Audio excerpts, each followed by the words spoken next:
So we move on to the next session, which is the technology keynote. And this is on the session name is on transforming today's business through innovation. And our keynote speaker is Ms. Seema Ambasta, who is the Senior Executive Vice President and Head India and Global Sales and Business Development and Solutions Engineering for NTT NetMagic. Ms. Seema Ambasta is a strong industry leader with experience across various roles in IT and technologies areas, spanning global support, pre-sales, and solution and professional services. As a senior business leader with over 30 years in products and services in IT industry, Ms. Seema Ambasta has successfully delivered solutions to industry vertical sectors like e-commerce, financial services, telecom, and manufacturing in the recent past, with deep expertise in solution around databases, data warehouse, business intelligence, big data, virtualization, and cloud services. At NTT NetMagic, Ms. Seema spearheads India and global business. She is also in charge of developing and executing strategic plans to maintaining existing business partnerships and develop new business relationships. Prior to joining NTT NetMagic, Ms. Seema was the Director of Technology at VMware. She has also spent 14 years at Oracle. Ms. Seema holds a master's degree in computer science and applications from Mumbai and has also been awarded with a fellow program in computer science. I warmly welcome you, madam, once again at Infocom, and I now hand over the session to Ms. Seema Ambasta for her keynote on transforming today's business through innovation. Over to you, ma'am. Thank you so much, Raki. Good afternoon to all our audience and all of them.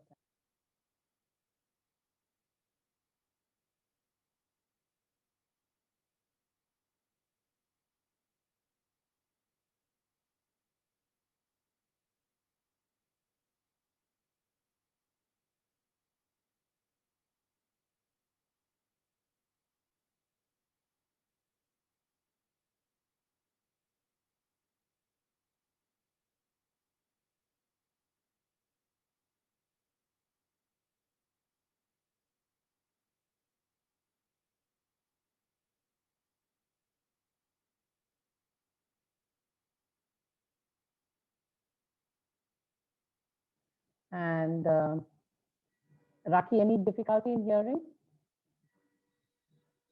Any difficulty we are able to hear, I think, only your camera is not on, ma'am. Yeah, I have no other way. I don't know how to switch it on. I did it from Zoom. To the best of my knowledge, I don't know why it's not streaming. I was on when you tested, right? Yes, ma'am. Maybe I should just exit and enter again. Yes, ma'am. Yes, ma'am. Only... I think so. You can just log out and just log back in. I'm sure everyone mercy of technology nowadays. But Seema ma'am will definitely join back in. I request all of you to stay on. And of course, everybody's working out from home, and it's been a challenge over the past couple of months. But we will be on again.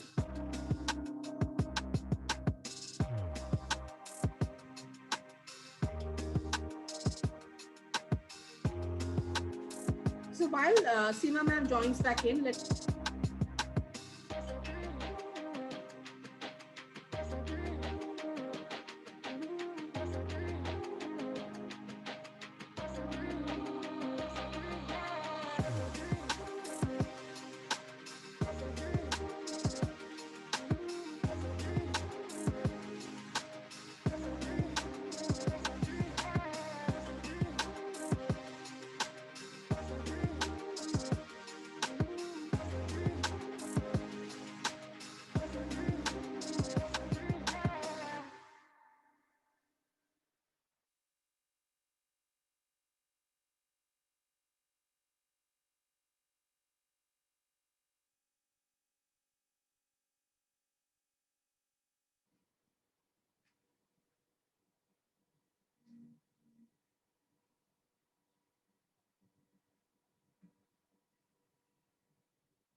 Thank you and good afternoon once again to all the participants.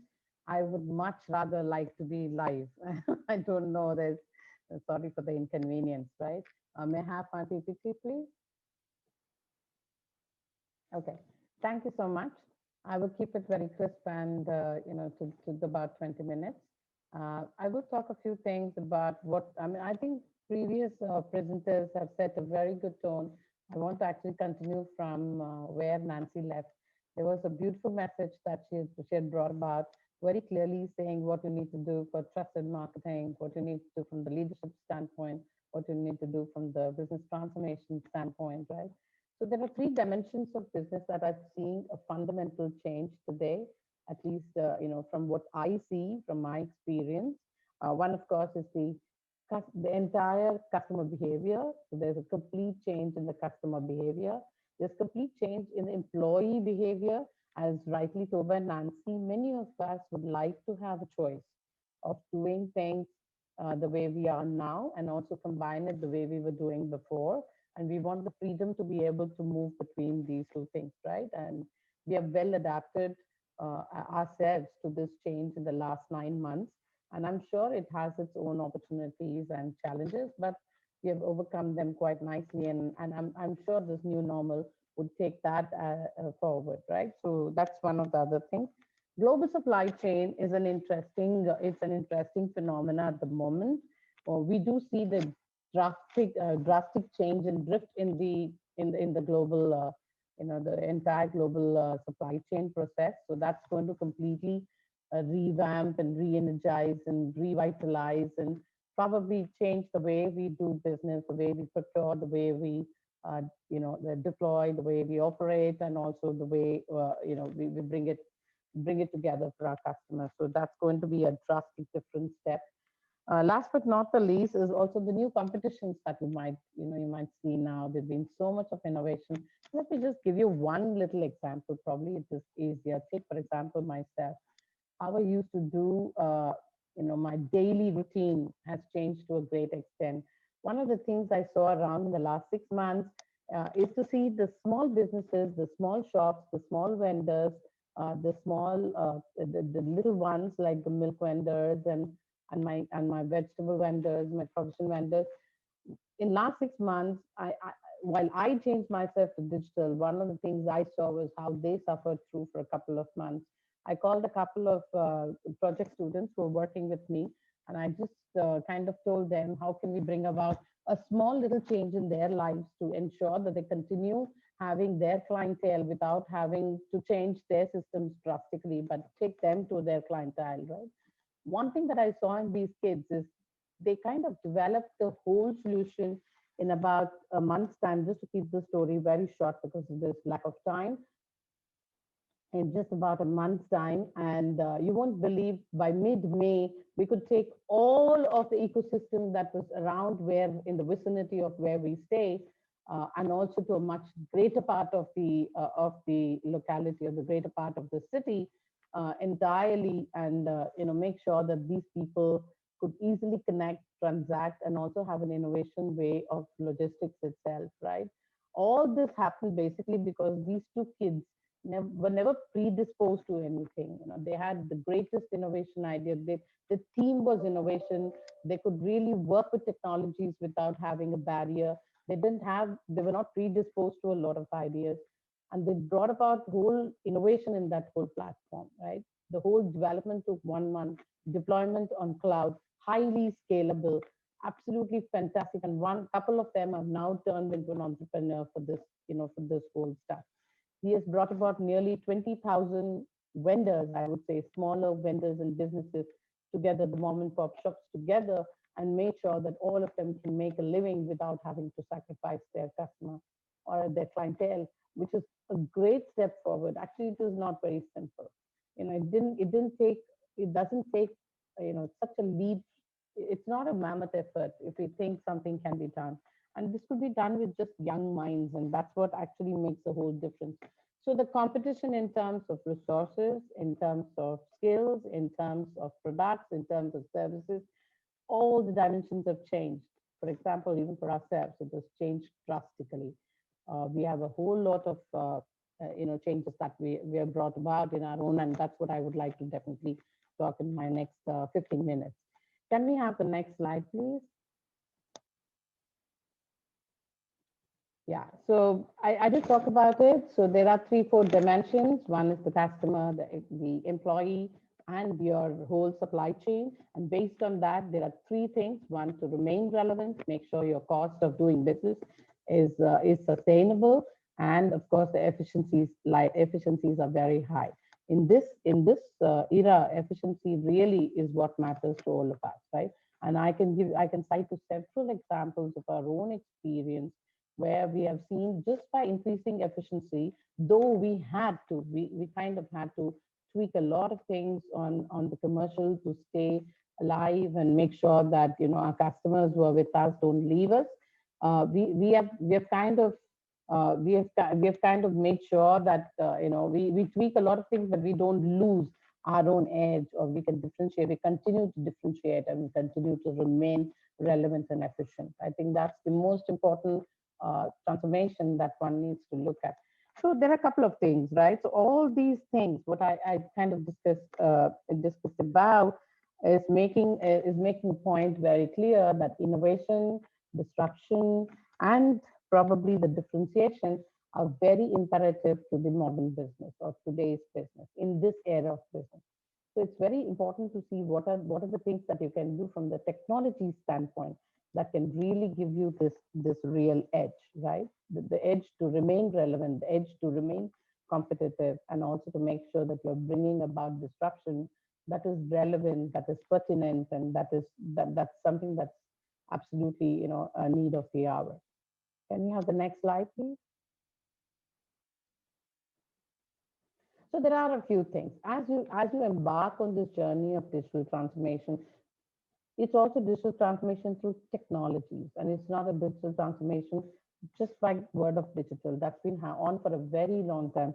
I have been having personal interactions with my client and my customer base for more than about 2, 3 years on this transformation, right? When the hyperscale cloud and the cloud really converged into India. But what I did see is the acceleration now, which wasn't there before. So now it's become very important to adopt technology and drive changes through technology.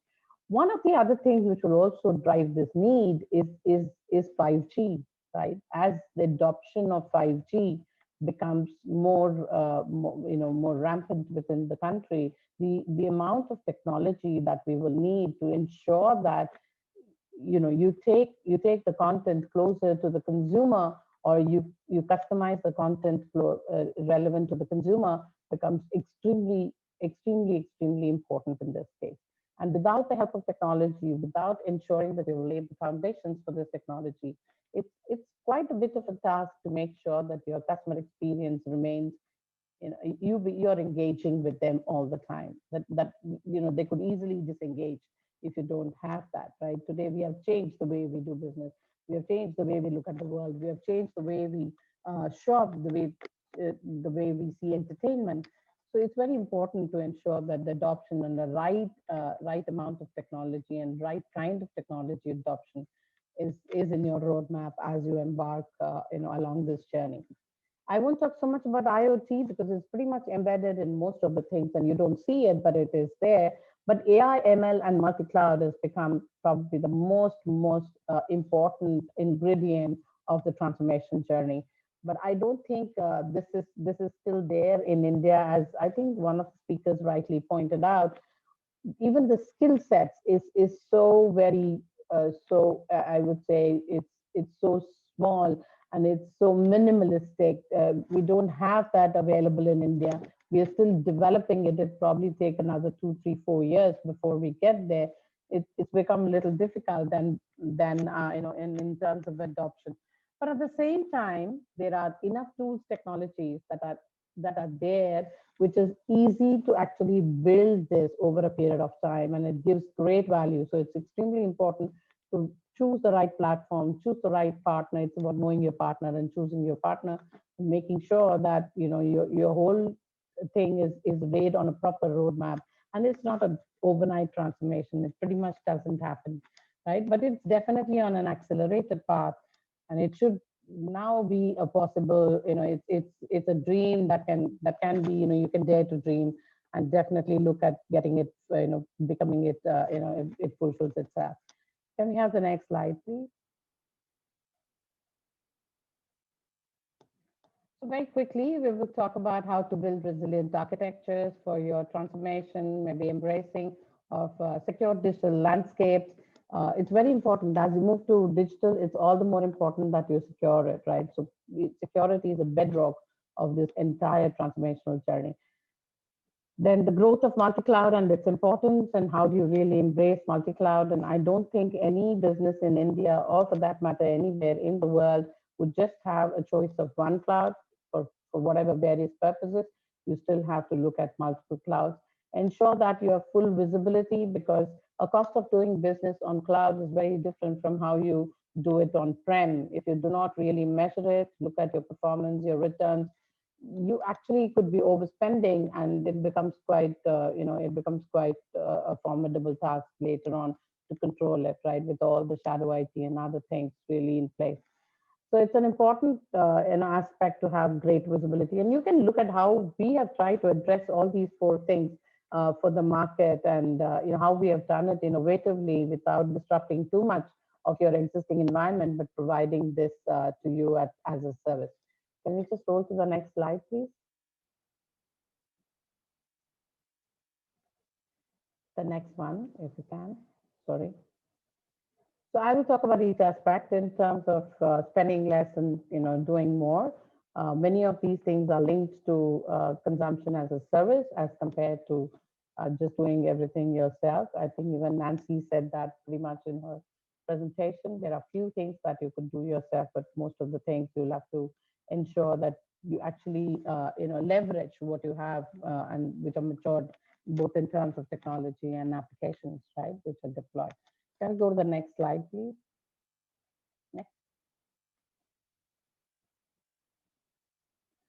Yeah, so there are a couple of things on cost reduction, which is via digital transformation, which is cloud versus on-prem. I think I'm talking for the fourth year in Infocom, and I don't see much of this changing. We are still very big fans of on-prem. I think on-prem still has merit. It's not that on-prem is old-fashioned. It's not really. It is relevant. It is required. But hybrid is a way to move forward. There are enough and more opportunities within your ecosystem that allows you actually to leverage and embrace certain technologies and get familiar and make sure that you can measure the effort that will allow you to take a big leap forward, right, as you move. Cloud-based management softwares, we most of the times end up buying, maintaining, managing, paying for it.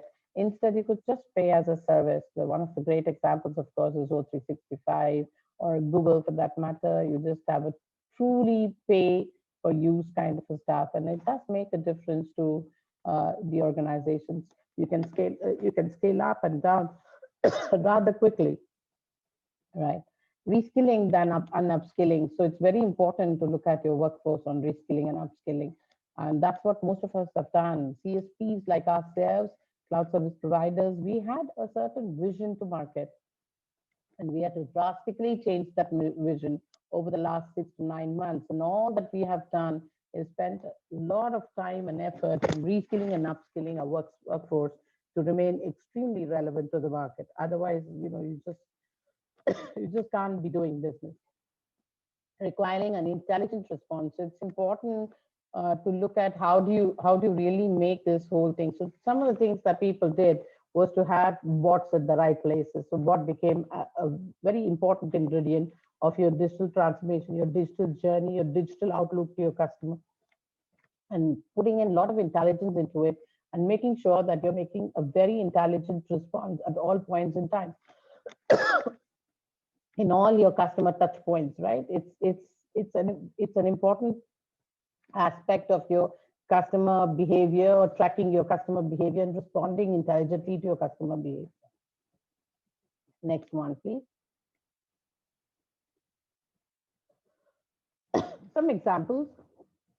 So if you look at it, ITC Hotels, the way they leverage partners through the 9 months, I think they have seen hotel industry has probably been hit the worst amongst all of them. Just to live alive and and to just live afloat, they have changed the whole thing from just hospitality and hotel to a whole lot of new services. I don't know if any of you have really experienced during the season of Diwali. They were one of the biggest suppliers or other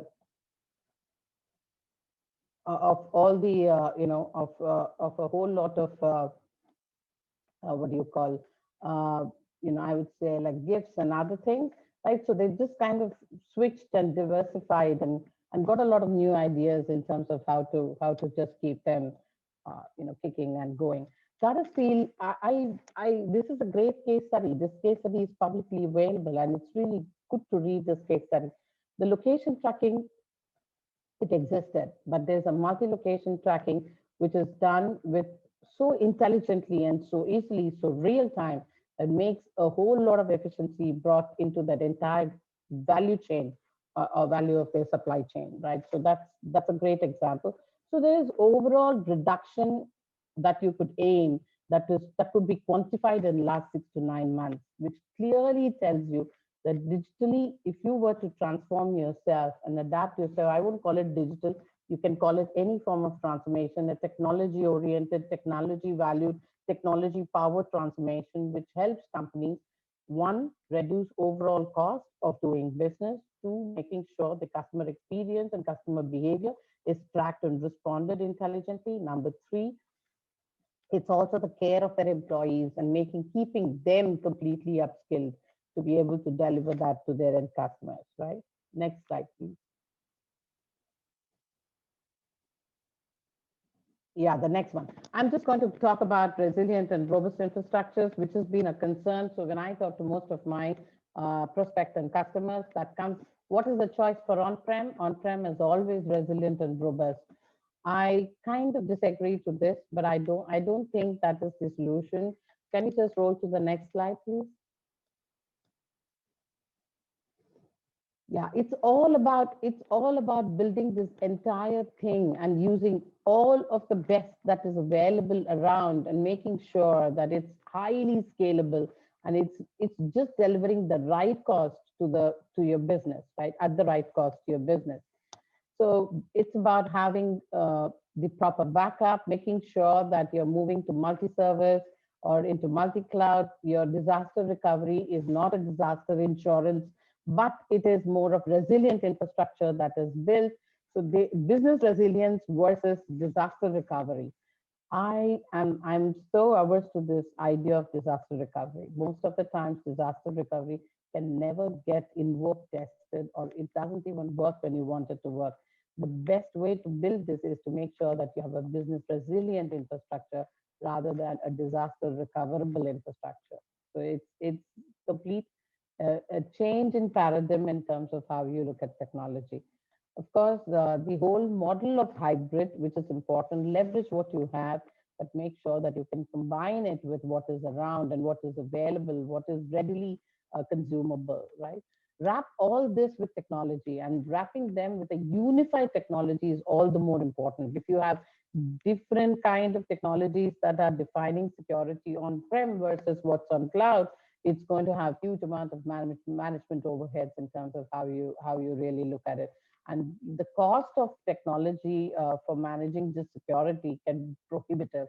So it's important to ensure that you wrap it and make a common thread around both your on-prem and your multi-cloud, right? So it's an important aspect. The whole thing requires planning, precision, and approach, which is more practical in nature rather than having a big, plan to leap forward, a big bang theories, which really doesn't fly so much. So it's important for all of us to realize that each of these aspects of backup and resiliency and security and multi-cloud and also planning and more of a practical approach uh, has seen successes around. We can take examples of smaller banks. I don't know if you're banked with RBL Bank, small bank, right? It's not a very large bank. It's a mid-tier bank. the transformation that they did in 7 days of first 7 days of pandemic was really worth, worth noting. Every aspect, from even the call centers, which used to be in a call center location, had to actually work out of contact centers, had to work out of home locations. How do you ensure that the person who's serving the customer does not take a picture of the screen and he can actually leak the data? We can do everything. You can protect it from cut, copy, paste. You can protect it from from other forms of malicious misuse. But how do you really imagine the kind of threats that they had to really mitigate? It was much beyond imagination, and just the leveraging of technology. In 7 days, they could actually transform the whole bank into a digital bank. Everybody did. Lot of them did. But it was, for us, it was very evident because we could really see that happening. We, of course, support them completely. The entire infrastructure is hosted with us. But of course, they did that for, how do you get your VDI platforms in place? How do you really protect with a single layer of, security to your end user from your data center? Make sure that all the things can be done without any disruption, but ensure the security is protected. So a person banking with them feel comfortable. So I think there's more to it than just what meets the eye, and it's important to see that, right? All these small aspects actually make a big difference. Can we just go to the next slide, please? Some of the core pillars like hybrid, network, data resiliency, and security. I think this is what I've covered. Can we go to the next slide, please?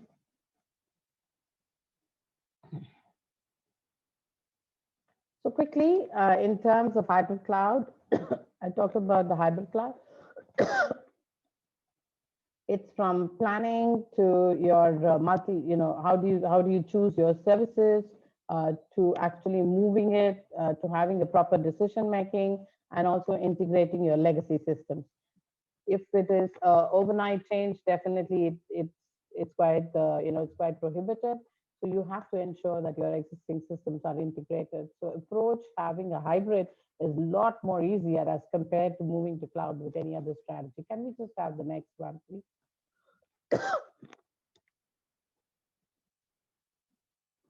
The next one, please. I think I've talked through most of these. Yeah, the multi-cloud approach.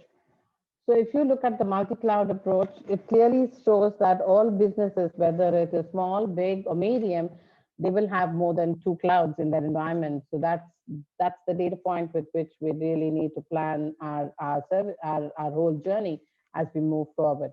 Can we have the next one, please? I think in the paucity of time, I would like to really move to the essence of, yeah, this gives you a complete picture of the multi-cloud.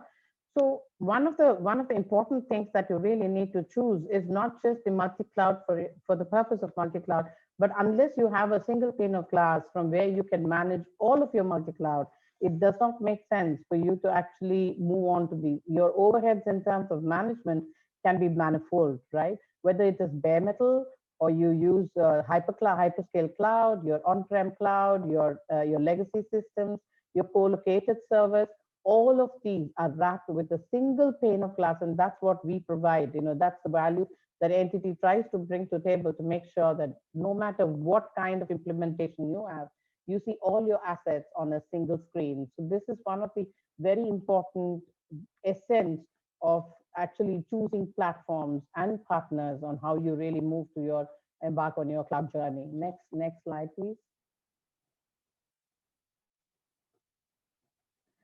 The next important thing is to have visibility. If you don't have visibility, you would really end up actually spending more than what you have planned. Your budgets could come under tremendous amount of stress. So next slide, please.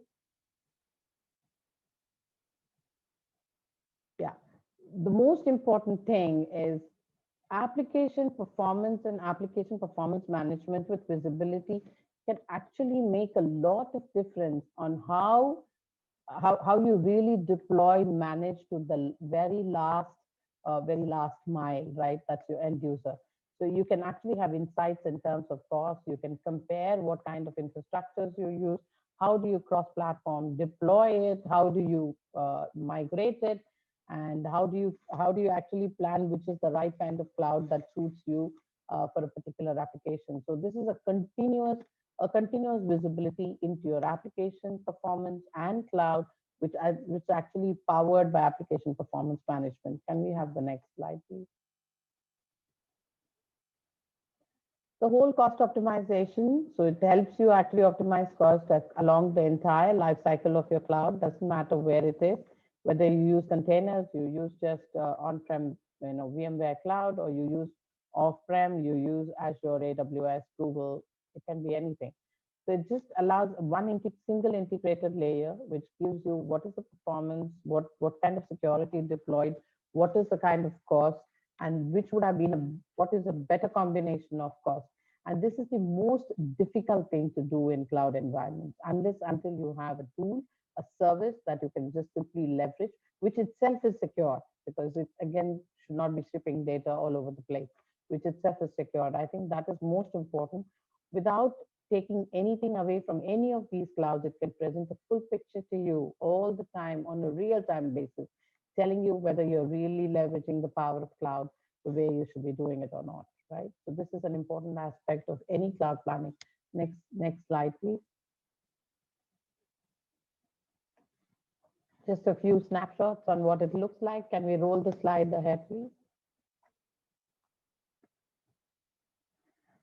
So application monitoring, it doesn't stop at your just your cloud monitoring or a cloud piece in terms of cost, but it also moves to the application, which is important because today, if you look at it, you design certain applications for a certain environment, you'll have to revamp, or you'll have to transform it to another environment. So you go from all physical to all digital, or you could be going to a channel that is completely digital. Or I know of Thomas Cook, the way they changed the way they did ticketing from a very traditional platforms to overnight into a complete different digital channel of doing this whole business, right? So it's not just your application. Application undergoes a change, and it's very difficult for you to actually go through that entire cycle of 3, 6, 8, or 9 months from develop, test to deploy. You can actually use performance monitors to see through the life of the application, and you can actually take it to your end user more quickly than you do in normal sense, right? So if you have full insights into how it works, and you know which are the parts that are breaking, and you can fix it very quickly, it allows you to do that right to the end user journey. Then it is, it's much easier to move to cloud. So today, the inhibition to move to cloud is more from not having insight into applications, not having insight into cloud. And I think if you have solutions for all of this, it makes life all the more a big difference, right? So application performance monitoring, your health of cloud, your optimization for cloud, and you're monitoring your single security. Can we have the next slide, please? And of course, the network before the security. So the most important thing is to also address your network requirements. So you move from on-prem onto your cloud. It's important to look at how they will access and one of the things that we miss is we use traditional networks, but we move to a platform like cloud, right? Which can be another recipe for failure. You may want to revamp that to a more available network systems like SD-WAN at half the price of what you would do with, it cuts your cost drastically, and it gives you much better availability. It just wraps with a software-defined layer that allows you to combine and give you a much better availability. Helps you actually address your network concerns as you move to cloud, no matter where your end users and your customers lie. Next slide, please.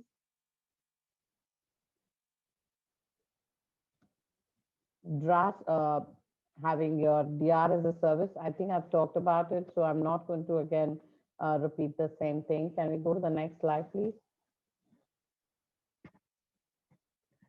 So more on the digital security. This is one important aspect which I like to spend at least a minute of time on this. Can we have the slide, please? Next slide. Yeah, the next one, please. I think most of them are aware of yeah. So this is the way we look at security. We look at security at one thing at a time. Like we can have a SIEM in place. We could just have a basic firewall in place.